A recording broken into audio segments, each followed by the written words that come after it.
Hello and welcome back to Droip. In today's quick tutorial, I'll show you how to add Google Fonts and even upload your own custom fonts into Droip.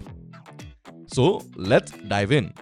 First, head to the top left corner and click on the try bar menu.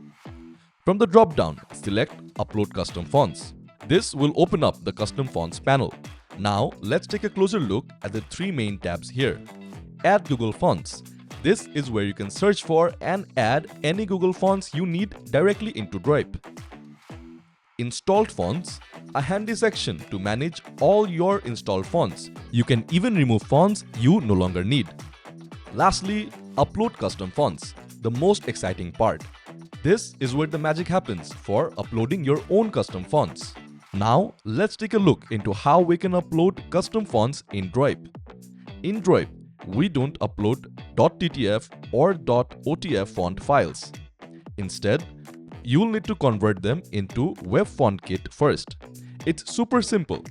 Just use any webfont kit converter and you're good to go. Or you can use the link provided here. Once you have the webfont kit.zip file, you can go ahead and upload it here. For a quick demo, I'll upload a webfont kit file I already have on my device. See, it's as simple as that.